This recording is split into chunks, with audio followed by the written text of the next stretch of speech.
gentlemen, the Joseph Schlitz Brewing Company of Milwaukee, Wisconsin, presents The Halls of Ivy, starring Mr. and Mrs. Ronald Colman.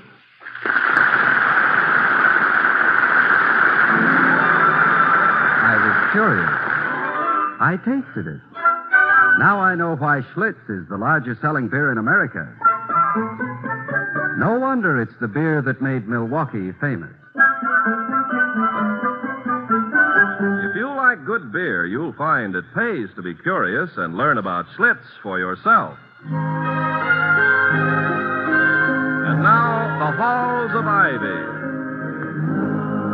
The halls of ivy that surround us here today, and we will not forget though we be far,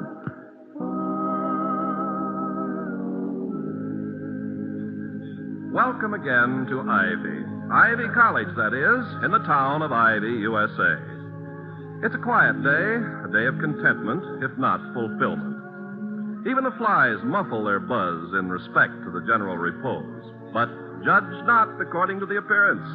In a dormitory, two students cramming for a final examination in calculus are engaged in a hot contest of canasta. A professor of philosophy has just scalded his throat with a boiling cup of tea.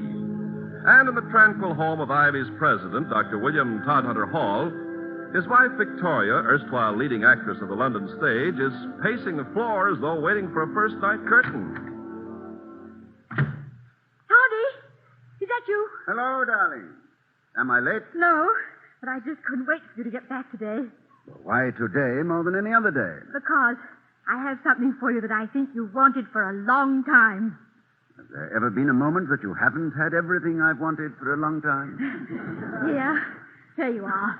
For Dr. Hall, with the compliments of Mrs. Hall. Oh? Well, go on. Unwrap it. First, I'd like to make a little speech about how my gratitude runneth over. You open it. Go on, do open it. No. Yes. Yeah, it looks like it's... and it is a book. It's... Vicky. You're welcome, Toddy. Oh, but Vicky, how in the world... John Donne. Is it really the first edition? I wasn't too sure. Yes, it's the quarto. Look. Here we are. Look. The poems by J.D. with elegies on the author's death. London. Printed by M.F. for John Marriott and are to be sold at his shop in St. Dunstan's Churchyard in Fleet Street, 1633. It's what you wanted? Oh, Vicky, my angel. I've been searching for this slim little treasure for some 15 years.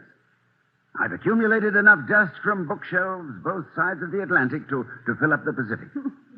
I've ransacked every seductive cellar and attic, from the Hebrides to Halifax, and you... Where in the world did you find it? I don't think that's a fair question.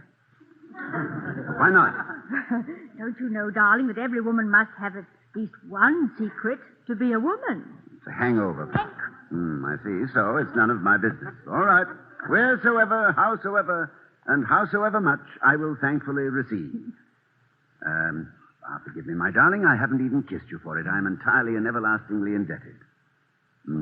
Again, and again, and again. Ooh, Toddy. All that for just one little book. For Christmas, I'll give you Dr. Eliot's 5-foot shelf. Well, there's more where that came from, but... Vicky, wait. Look, where's the poem I want? It's somewhere near the... here it is. Yeah, do you remember? The Good Morrow. I wonder by my troth what thou and I did till we loved. Were we not weaned to... Unquestionably someone who hates love and poetry. Well, we did dispose of him in short order. Excuse me, darling. Hello, Dr. Hall speaking. Hello, Doctor. This is Merriweather. Oh, nice to hear from you, Mr. Merriweather. Yeah, well, I'm sorry to bother you, but I thought you should know that Clarence Wellman's in a tizzy again. Again? Well, that's a chronic condition, isn't it? Well, it's nothing that concerns you, Doctor, but whenever there's trouble, leave it to Clarence to tie it on your front steps. His bomb sight is permanently focused on your doorknob. What now? His cousin, George Maypole. You and the rest of the board appointed him college librarian. I washed my hands of it with a good, strong soap. Yeah, well, it really isn't Maypole. Well, then, who is it and what is it? Wellman says that there's a criminal rampant on the campus. Well, in the first place, Mr. Wellman doesn't know the word rampant. And if he does, I'm sure he thinks they're trousers for lamb chops. Secondly, what has that got to do with Maypole? Or do you mean that Maypole is running rampant? Well, it could be, Doctor. It could be. Well, it seems a brand new old book is missing from the library. Oh. According to Maypole, as reported by Wellman, this book is worth a lot of money. College library got it with a new Breckenridge donation. Hasn't even been cataloged yet. Wellman's threatening to send for J. Edgar Hoover. Mr. Merriweather, do you know the title? Well, hasn't got any. Just an old book of poems. Well, the name of the author? He couldn't have thought much of his stuff. He just signed his initials, J.D. Did Rockefeller ever write any poetry? Are you still there, Doctor? Yes. I'm here. And then again, I'm not quite sure. Well, I don't see how Wellman can possibly pin this on you, but I just wanted to let you know. Don't let him worry you, Doctor. Oh, I'm not worrying about Wellman. Good. Oh, thanks. Thanks very much, Mr. Merriweather. Goodbye. Victoria, in the first surge of excitement, I may have misunderstood you. You just brought me this book to look over. Was that it? Well, don't be silly, darling. It's yours. I bought it just for you. Yes, I understand. That is, I didn't misunderstand. You did buy this book? Well, of course I bought it. I told you that. Well, are you bothered because I didn't tell you what I paid for it? Well, it would help to know. Well, then, I paid exactly 50 cents for it. Ouch. Well, what's the matter with that? Isn't it good? Good. My dear Mrs. Hall, the last list price on this rare and precious volume was $1,450. Why, Vicky, that's the first time I ever heard you whistle. For $1,450, I just learned how. Well, where did you get this remarkable bargain? At the campus bookshop on the remainder table. Would you mind if I called them? Not at all. Why should I?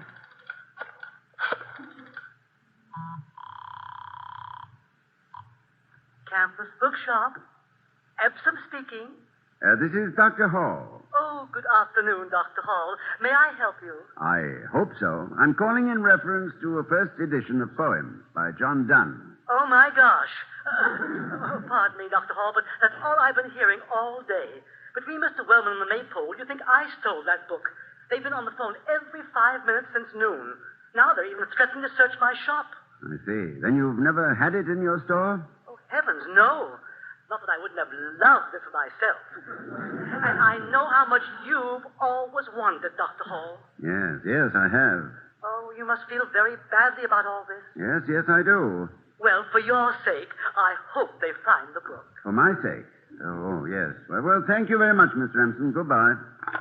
I did buy it there, Toddy, no matter what he said. I bought it there this morning. Yes, of course you did, my dear. Now, look, darling, I'm not a child, so you might just as well tell me what's going on. It all started with that telephone call from Mr. Merriweather, didn't it? Well, come on, Toddy, come on, I can take it. By a remarkable coincidence, a rare book has disappeared from the Ivy Library. Oh. A first edition of poems by John Donne, which I bought at the campus bookshop today, only they never had it? That is approximately the situation. You must face the truth, Vicky. This is a hot book. Well, does that make me an accessory after the fact or something? If you're an accessory, my dear, you're the most indispensable one since the self-starter. You would defend me, I know. But you remember who sold you the book? I don't know his name. It was a young boy. He must be new at the bookstore. I don't think I've ever seen him there before. Well, by some agency, whether natural or supernatural, this book was transported from the library to the bookshop where you found it. And we'll have to return it at once. At once, and with an apologetic footnote to the good Dr. Dunn. Seek not to learn for whom the cash register tolls, doctor. It tolls for thee.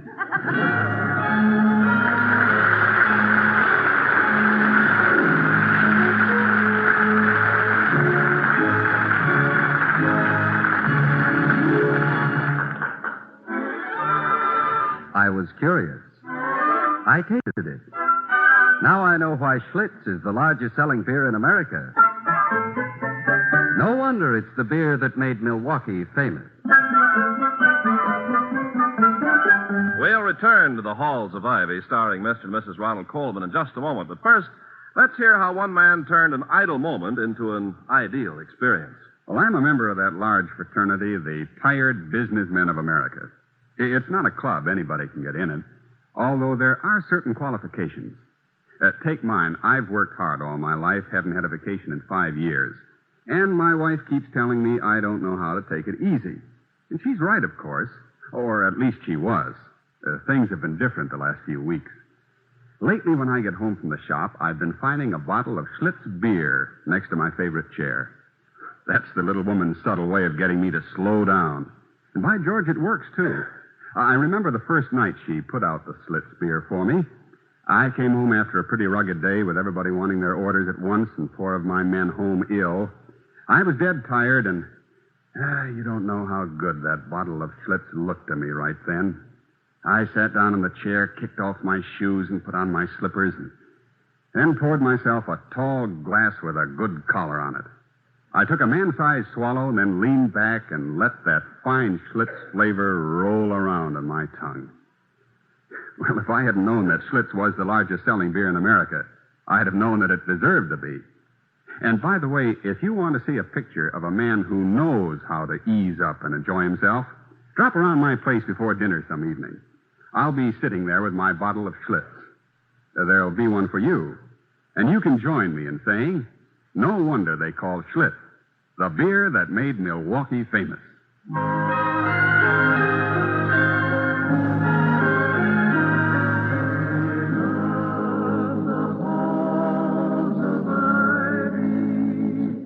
That surround us here today. As we return to the Halls of Ivy, we find them preparing regretfully to return their precious first edition to its rightful owner, the Ivy College Library. Toddy, the binding's falling apart. We could take it back page by page. No, darling. All or nothing. Just blindfold me, tie my hands and arms, tuck John Dunn under my elbow, and we'll be on our way. Shall I untie you so you can answer the door, dear? Oh, no, you remain seated, Mrs. Hall, just in case it's Wellman. Well, I could swallow the evidence leaf by leaf. $1,450 worth, A rich dish. Come in. Good afternoon, Dr. Hall. I'd like to talk to Mrs. Hall for just a minute. It's terribly important. Oh, you sound important, Mr. I'm Tucker Milser. I'm a freshman. Oh, I'd never have guessed it. Come in, Tucker. Vicky, Mr. Tucker Mills to see you. Why, William, this is the boy in the bookshop. Please, Mrs. Hall, could I speak to you privately? I mean, personally, on business? Well, I would have to be obtuser than I am not to perceive and act upon a hint as broad as that. Please excuse us, William. Yeah, I'll take a long stroll into my study. I want to look up a word, obtuser, as a comparative adjective. Mrs. Hall, do you remember you bought a book from me this morning? Indeed, I do. I'll give you $1 for it. Tucker, I only paid 50 cents. I wouldn't want to make a profit. It was a purchase, not an investment. Will you take 50 cents then? It isn't mine to sell. I gave it to someone else. Oh. Well, do you think you could get it back? I doubt it. Would you tell me who it is? Maybe I can make a deal for $1.50. Well, why are you so anxious to buy this book back, Tucker? Oh, a friend of mine wants it. Well, a friend of mine has it. A very dear friend. Oh, there's got to be a way. There's just got to. Well, if it means so much to you, perhaps if you explain to Dr. Hall. Oh, that's all I need. The prez. Dr. Hall may have his forbidding aspects, but he's really a rather wise and compassionate man. And besides, He's the one that has the book now. Oh, I'm cooked. Gee, I didn't want to tell you, Mrs. Hall, but you're in awful trouble. I am. And I got you into it. Do you know what that book was that you bought from me? Yes. A first edition of poems by John Donne. Why didn't you tell me? If you knew what it was, why did you let me sell it to you for only 50 cents? Gee, it's worth an awful lot more than you paid for it. I know. I'm told it's worth almost $1,500. What? Oh, brother. Who told you that? Dr. Hall. I'm dead. Oh, Toddy! Will you come in here, please? Yes, darling. A young man just died. So I see. He's quivering with rigor mortis. To coin a medical novelty.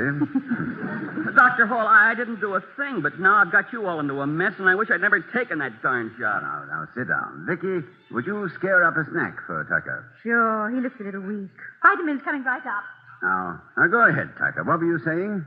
Well, I work for the campus bookshop. This morning they sent me to the library to pick up some duplicate books. You know, whenever the library gets a new shipment, they weed out the shelves and sell all the extras to the store, and we put them on the bargain table. Well, there was a whole pile of them in the library office today, so I just took them. Nobody can blame me for that, can they? Oh, it's always possible to blame anybody for anything. That's why the index finger is slightly curved. It points round corners. When did you find out that you'd taken the John Donne along with the others? Oh, when Mrs. Hall picked it out. It was such a beat-up book, it didn't look worth 50 cents. And that's why I noticed it. Then when Mr. Empson started yelling about a valuable old book by John Donne missing from the library, I just ran here as fast as I could. I didn't want to make any trouble for Mrs. Hall. Well, thank you. I can still make my entrances on cue. Here you are, boys. No tipping, please. Thank you, ma'am. Thank you, ma'am. Vicky, Tucker here has just vividly described the peregrination of a particular book which has put us all in a kind of a pickle. Well, you can read it with relish, Doctor. Well, it's all very simple, Tucker. Mr. Maypole will understand when we explain what happened. For Maypole? He'll never understand. He hates me. Oh, then it isn't so simple. Why does he hate you? Well, I used to work for him at the library. One day I found a book he'd misplaced, and he never forgave me. Then when Professor Cameron asked him for a book, Maypole said it wasn't in the library, only I found it in the stacks. And I got fired for that, and I thought I was doing him a favor. Well, when you help somebody like Maypole, you often expose him. Well, don't worry, Tucker. I'll return the book to the library myself. Maypole need never know you had anything to do with the matter. Gee, you can't do that, Dr. Hall. I got you into this, and besides, the book's really yours now. I think we should have that door removed and the 10-cent turnstile installed. I'll get it. Tucker, I told you Dr. Hall would understand. He's a great man, Mrs. Hall. Oh, Mr. Wellman. Mr. Wellman! Uh-oh. You don't have to shout, Dr. Hall. May I come in? Yes, of course, Mr. Wellman. Come in. Come in, Mr. Wellman! Quick, Tucker, let's find a foxhole in the kitchen. Mr. Wellman, I'm honored. This is not a social call, Dr. Hall. I thought you'd be relieved to know that the thief has been found. Oh? What did he steal? Didn't Merriweather call you, or is it so unimportant that it has already slipped your mind, Dr. Hall? A rare volume was stolen from the library. Oh, yes, the John Donne. The thief is one of the students, Tucker Mills. Well, what makes you He think has a bad record. My cousin had to fire him from the library. He's been working recently at the campus bookshop and was seen in Maypole's office this morning when the book disappeared. The police will soon pick it up. Well, then I assume it's out of my hands. Well, thank you, Mr. Wellman, for taking the trouble to relieve my mind. Your mind? Oh, yes. Goodbye, Dr. Hall. Well, come out, wherever you are. Has that Cossack gone, Toddy?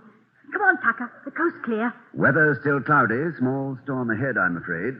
Gee, Dr. Hall, I'm terribly sorry. I better give myself up and just tell the truth.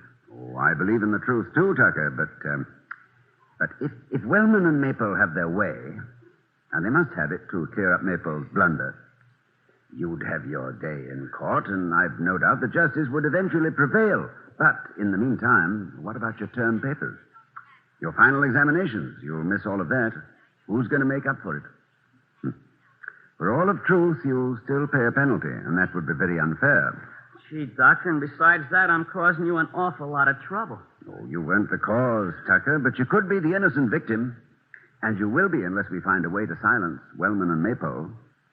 For instance, if the missing book were to be found in the presence of witnesses, right on Maypole's desk where it was all along, or should have been, well, then I think they'd be glad to let the matter drop. Who's going to put it there? I'll toss you for it. Oh, you got a two-headed nickel. You always win.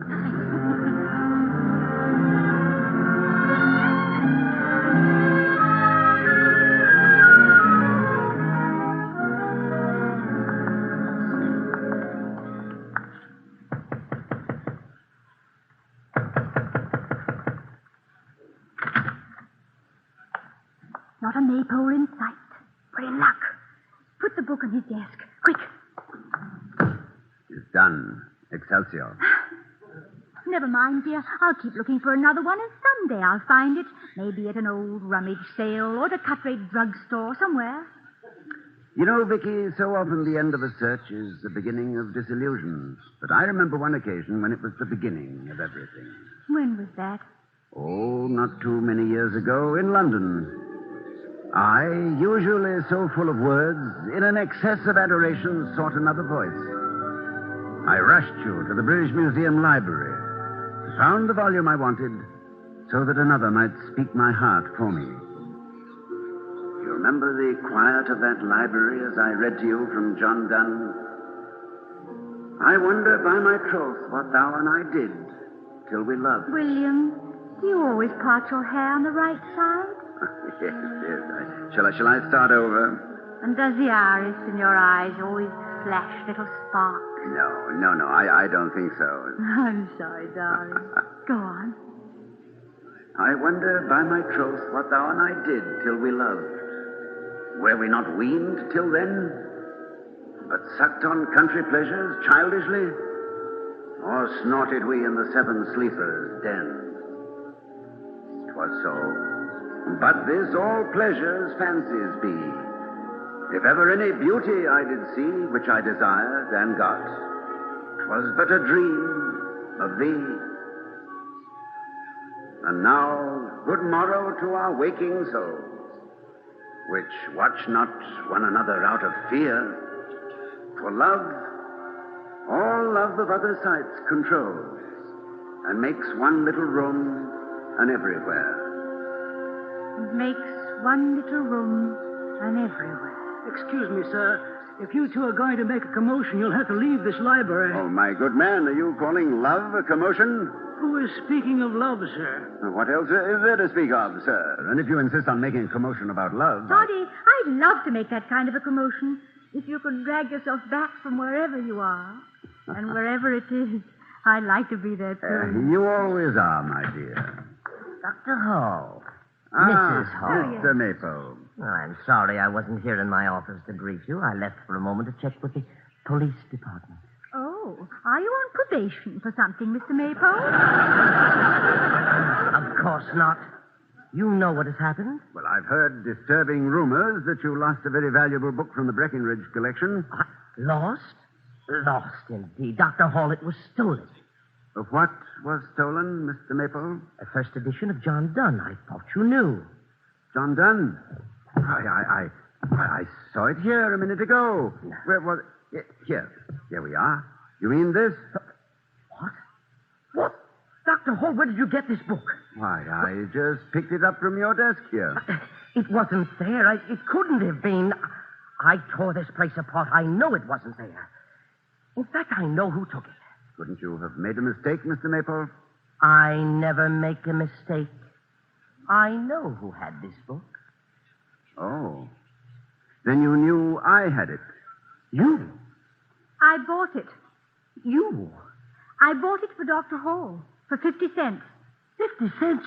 You couldn't have. But I did. I bought it at the campus bookshop. But how did it get to the campus bookshop? Perhaps the answer is that you left a very valuable piece of merchandise lying on top of a pile of discards. The boy stole it. Now, why should a boy steal something worth almost $1,500 and sell it for 50 cents? Particularly when he didn't make a cent for himself. I'll talk to dear Mr. Wellman about this. Do by all means. I hardly think that your cousin, who is at least a good businessman, would approve of such ineptitude. This is a trick, Dr. Hall. No, Mr. Maypole, just a full, if somewhat eccentric circle. We should be grateful the circle is now completed. But I don't think the Board of Governors would find it very funny if they knew that the custodian of such valuable treasures as this didn't know a first edition from a duplicate. Oh, Dr. Hall, in all my years, I've never been accused. In all your years, and in all the years to come, Mr. Maypole, you should be everlastingly indebted to one person, my wife. If she hadn't bought this book, somebody else might have come along and bought it. And then where would you have been? Good afternoon, Mr. Maypole.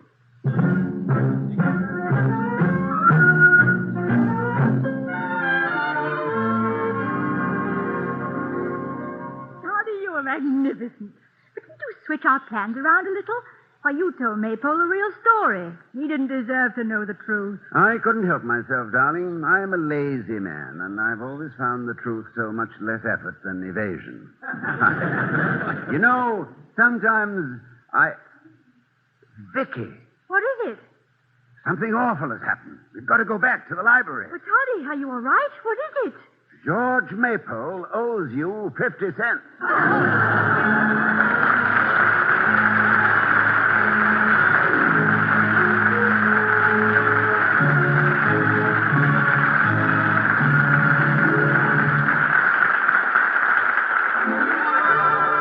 I was curious. I tasted it. Now I know why Schlitz is the largest selling beer in America. No wonder it's the beer that made Milwaukee famous. And here again are Mr. and Mrs. Ronald Colman. Good night, everybody. Good night.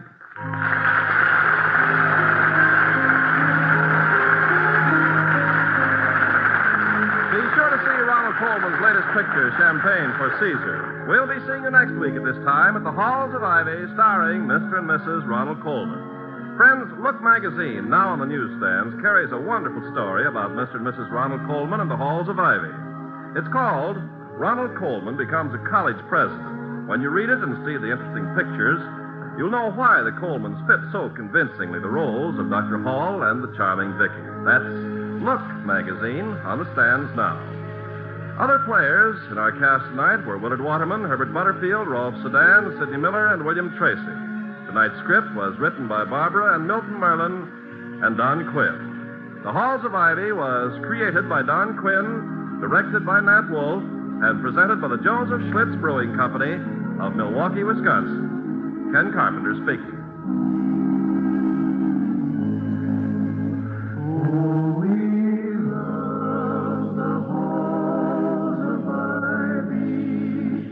That surround us here today, and we will not forget though we be far.